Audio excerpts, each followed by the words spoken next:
What would you do if your soon-to-be spouse suddenly suggested an open relationship, but only for them, and only days before your wedding?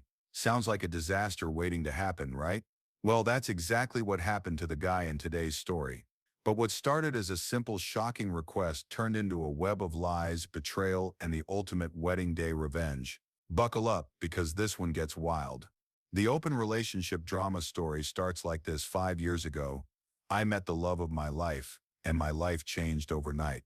We were lab partners for chemistry in high school, originally paired up by crabby old Master Harris when everyone else was already sorted. Over the rest of the school year, Sarah and I would become closer friends until I finally mustered the courage to ask her to go with me to homecoming. My heart nearly skipped a beat when she said yes. The rest is history.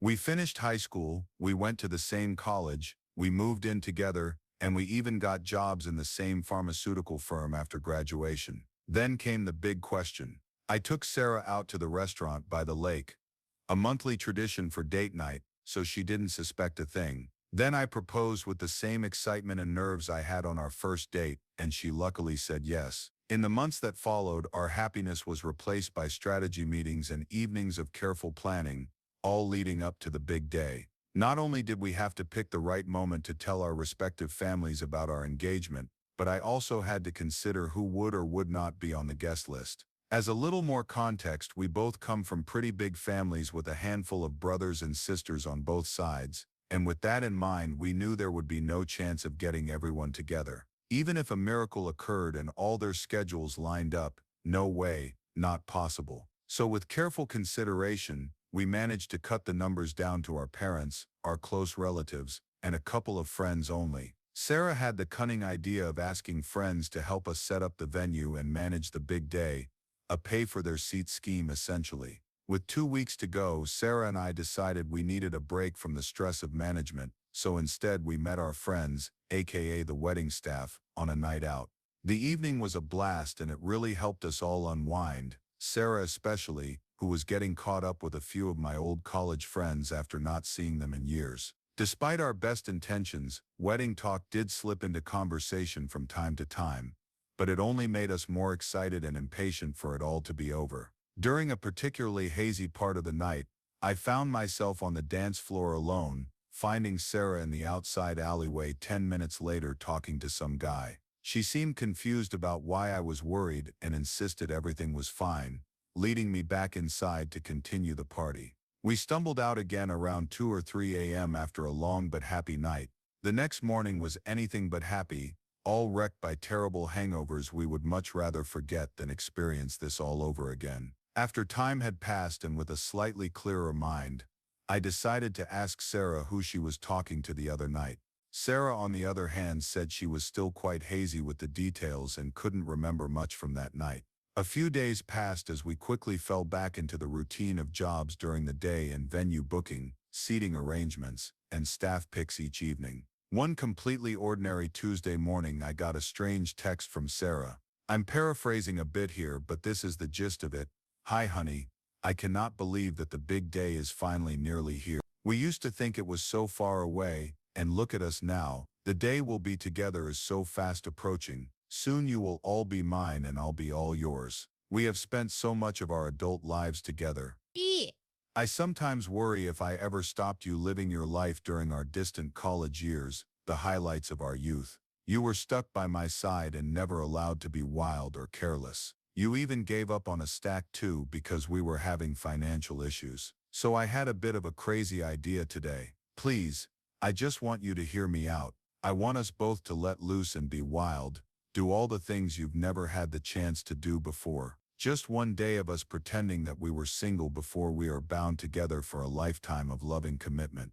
You could call it a temporary open relationship to have some fun before the marriage. Sarah X. I stared at my phone blankly for a while, reading the message over enough times that a coworker came over to poke fun at my awkward behavior. I quickly hid my phone, only making myself look even more suspicious as I went back to work. Under a strict environment, I had to wait until my lunch break to reply, but that did not stop Sarah's words ringing in my head. I had never thought about it before, what being single meant, that is. I was perfectly happy with my life with Sarah, and always thought she had felt the same way. Her offer made me feel uncomfortable, so after a few discarded drafts later, I replied with heartfelt commitment and kindly refused the offer. I was still getting dinner ready when I heard the front door open. Sarah came in, passed through the kitchen, and went upstairs without a word. I thought nothing strange of it at first, assuming she had a bad day or was focused on something else.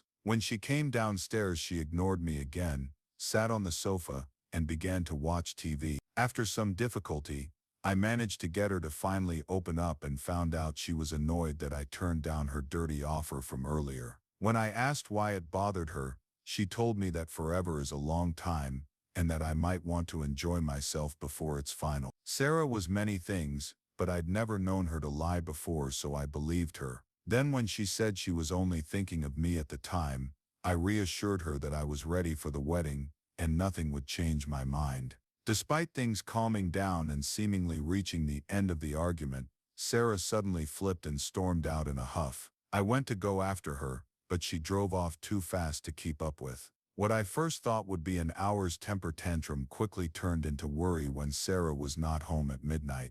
I called many times but only ever reached her voicemail. I even left loads of text messages in case her signal was bad, but only got back silence. The next morning, I went to work with little to no sleep and wrecked with terrible worry and guilt for somehow causing her to leave. I could only hope that she was all right.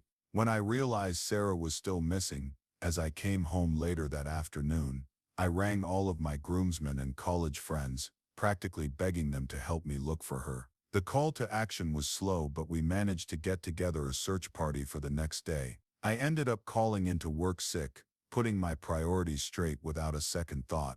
Despite my best efforts, stress, exhaustion, and a growing migraine only made me a liability. And my friends sent me home with a promise that they would carry on without me.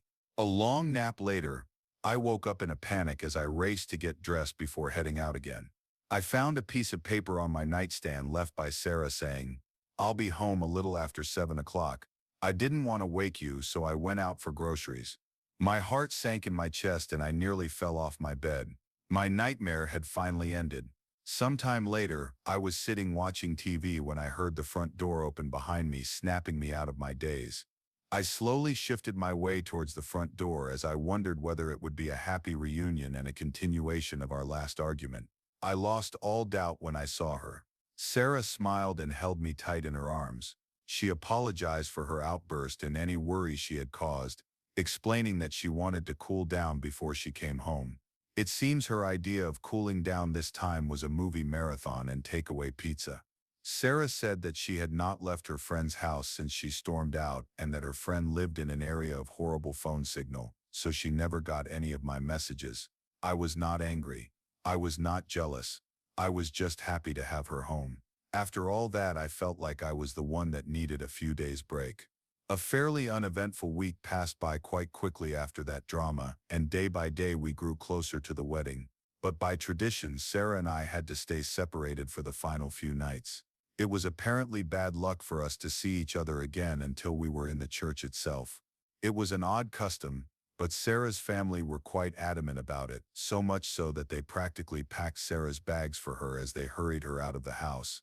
I was not thrilled that Sarah was leaving again so soon, but knowing she was at her parents' house did seem to ease my nerves.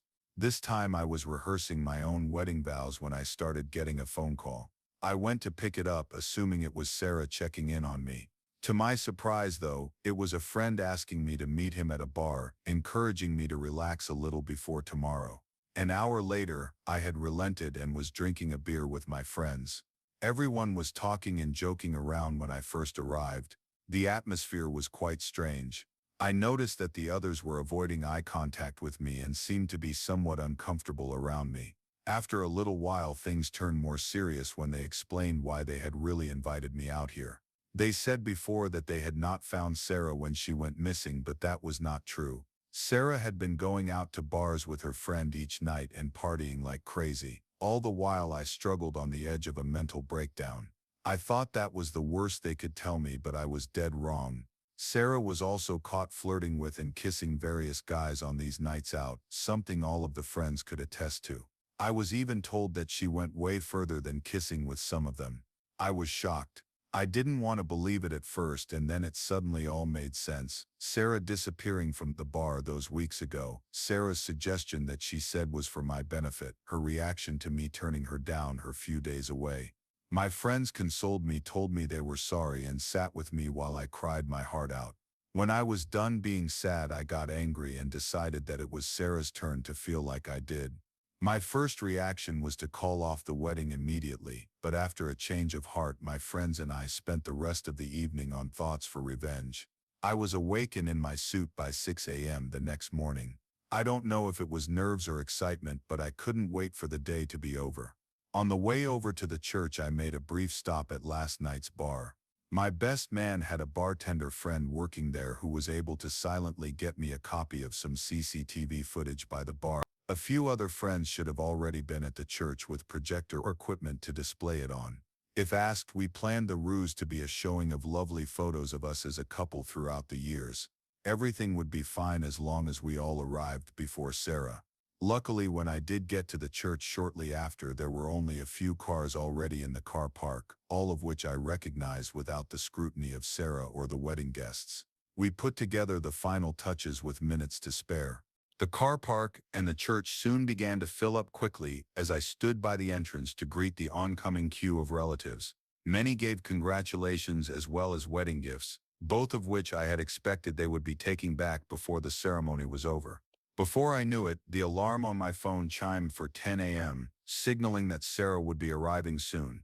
It was time to start the plan. I took my place by the altar, the center stage of today's performance, and waited. A decadent wide limo swung into view and pulled up alongside the wide-open entrance of the church.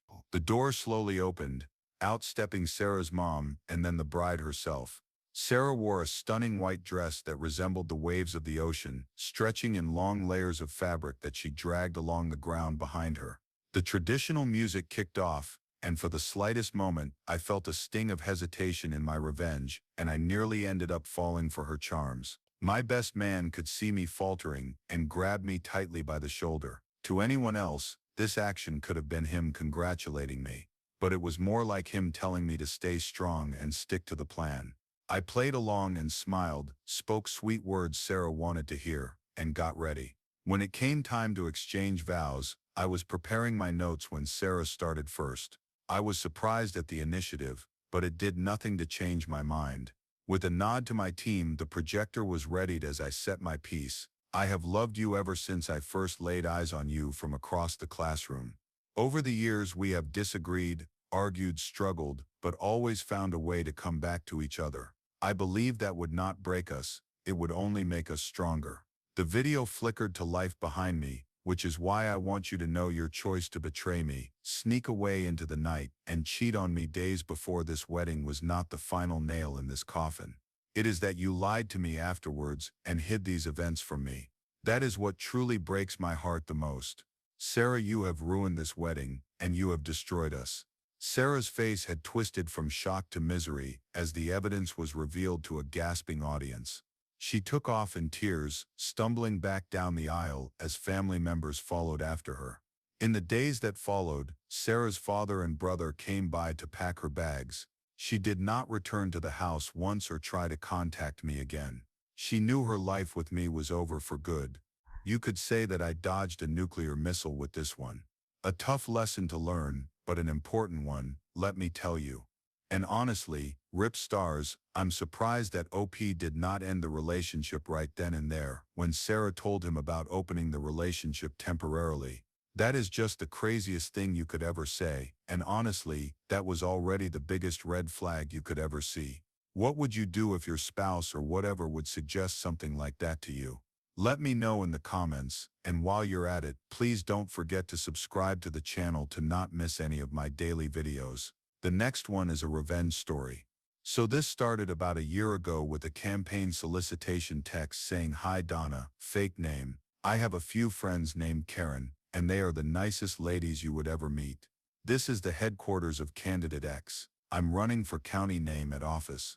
Can we count on your vote?" I would text back that they had the wrong number and get an apologetic response with a promise to remove my number, but I continued to get political as well as real estate solicitations. "Hi Donna, I'm with XYZ Realtors. I was wondering if you were looking to sell your property at 123 Main Street. On top of that, I started getting calls from collection agents trying to reach Donna. No matter how many times I said they had the wrong number, they kept calling. Now these text numbers based on their area code originated in the opposite end of the country where I live. With just a first name, a partial address, and an area code from that region, I went online to do a reverse address lookup. I found a site where when I typed in the start of an address, it brought up a pick list with possible combinations for the house number and street name. I found an address that was in a town that was part of the area code where the text came from.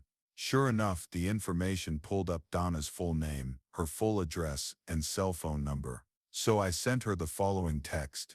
Hello Donna, you don't know me, but you apparently know my number. Please stop giving it out to solicitors, collection agencies, companies, and campaigners.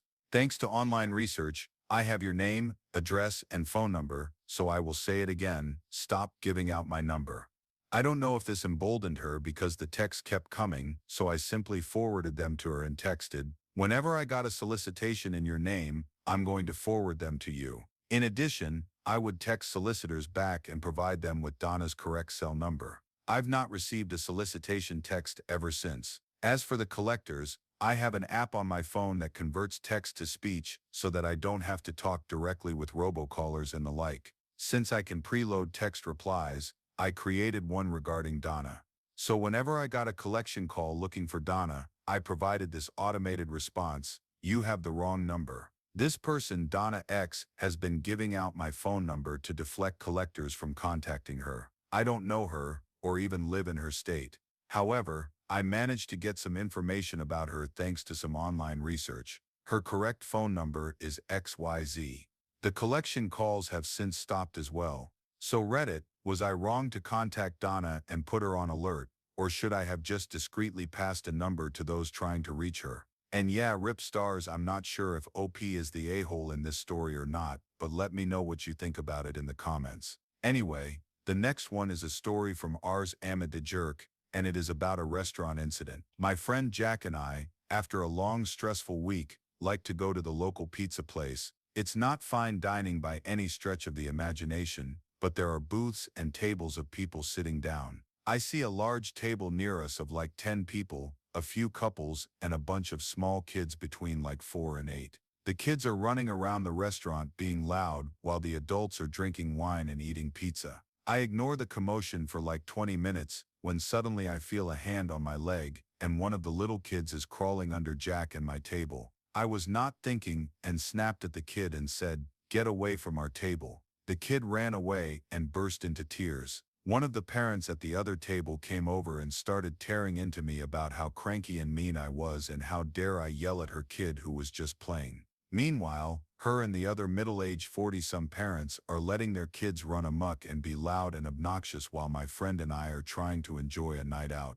I ripped her a new one and said, "How entitled do you need to be to think it's okay to let your kids just crawl under other people's tables?" She called me an a-hole and walked away in a huff. And yeah, rip stars, let me know what you think about this. Do you think that OP is the a-hole for yelling at the kid or not?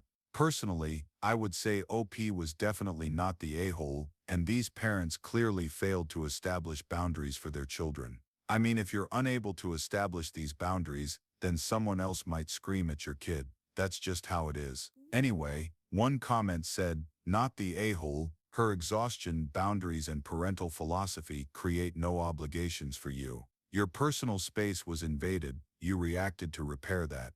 Comment number 2, "Not the a-hole, you're not in a jungle gym, and your table is not a play space." Comment number 3, "Not the a-hole, people who don't scold their kids should not be surprised when their kids get scolded by strangers, especially if they are just letting their kids go around and invade people's personal space. You did not do anything wrong, and the mom and all the rest of those parents are all major a-holes." The next one is titled, "Greedy Relatives Screwed Me Over, and I Got Revenge." Now that I came back from the notary, about an hour ago, I can finally close this chapter of my life. So here it goes. I would like to start with the fact that I live in Russia, and I'm not a good storyteller. And by the way guys, This story is like 7 years old or something, so it has nothing to do with the current events. Anyway, if you have any questions, please let me know. I'll try to clarify. So it all begins about 3 years ago at my grandma's funeral. She passed away at the age of 73,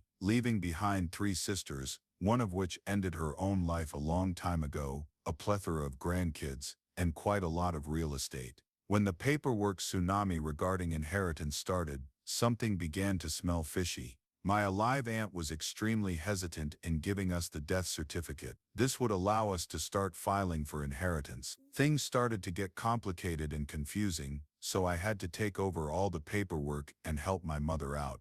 I then found out that the apartment my grandmother lived in for some reason no longer belonged to her, but was signed off to the kids of my aunt. Upon further inspection, I realized that most of my grandmother's belongings were signed off to my aunt long before my grandmother's death. First, I decided to speak to my mom. She told me on the date the papers were signed, my grandmother was already in pretty bad shape.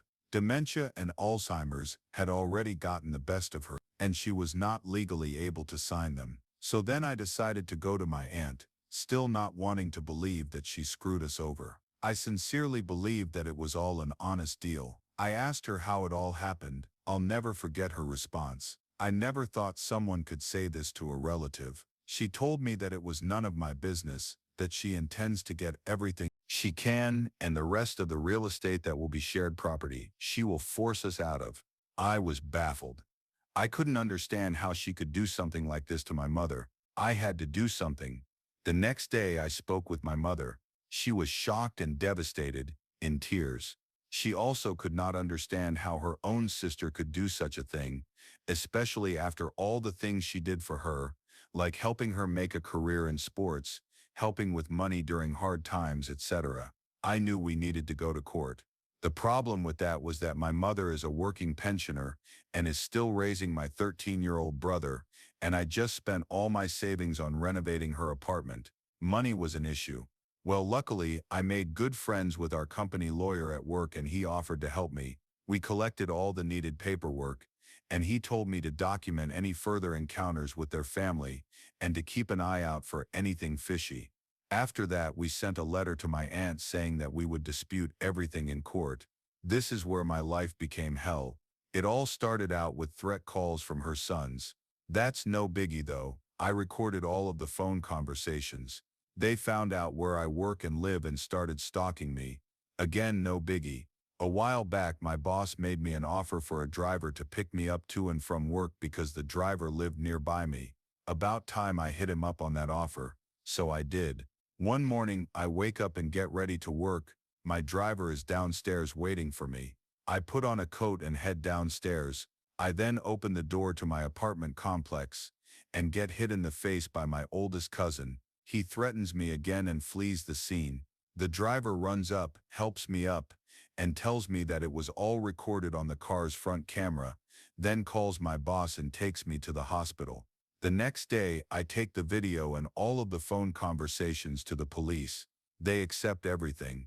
When the police contacted my aunt searching for her son that punched me, she was livid. She called me and spewed threats over the phone. I reminded her that her son is already in trouble for threatening me. She hangs up, and about a week later, I wake up in the middle of the night from loud banging on my door.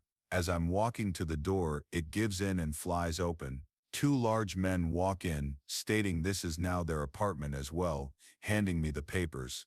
They said, if you want to remain healthy, you should pack your stuff and go. I then called the police. The police came, checked the paperwork, and it's totally fine. It turned out my aunt hired let's call them professional inconveniences. They make money by forcing people to move out of shared homes. She gave them a part of her right of ownership, and they were legally allowed to move in. The next 3 months I routinely had to pick my door because they kept changing the locks. I had to deal with constant loud music, dirt and filth in my own house and barely any sleep. After 3 months they gave up and left. Seeing that this didn't work, my cousin's family decided to desperately mess with me. One night, one of them walked into my apartment complex and started spraying pepper spray at my door to try and lure me out. Unfortunately for him, I was cleaning the house and doing some minor work. After the goons they hired, all of my doors were pretty insulated with rags and towels to prevent concrete dust from flying everywhere. I barely smelled the pepper spray. Court was due the next day. I barely convinced my mother to ask for her sister to be eliminated from inheriting anything after I showed the court video and audio of them threatening and assaulting me. It was finally done. The court ruled in our favor. Upon returning from court, I went to the police to tell them about the pepper spray incident. I was rushed into a room and questioned. It turned out my elderly neighbor died from lung complications caused by the pepper spray. So here I am today, just returned from the notary, where my mother signed all the real estate to her name. I got a significant amount of money for assault and threats, and my piece of crap aunt is left with her tiny apartment and a son in prison for assault, threats of violence, and homicide. Her second son was fired from the rescue team and is no longer able to work for any government or social structures, and he does not know how to do anything else. They are bankrupt, and it serves them right. Update to the story. There still seems to be confusion about how my aunt got the goons in, so I'll try to explain. Well, basically, you have what's called a right of ownership. Before my grandmother's death, she was the sole holder of the right. After her death and some manipulation from my aunt got about 3/4 of the right of ownership, and my mother got 1/4. Now you can do anything you want with the right. You can sell it, give it away, etc.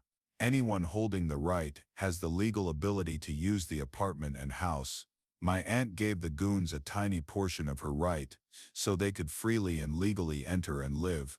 At the end of the day, karma always catches up, whether it's a cheating fiancé, an entitled stranger, an irresponsible parent, or a greedy family member. Each of these stories proves that when people try to take advantage of others, they eventually get what they deserve. Which of these stories shocked you the most? Would you have handled things differently? Let us know in the comments. And don't forget to like, subscribe, and turn on notifications so you never miss more jaw-dropping stories of justice, revenge, and people getting exactly what's coming to them.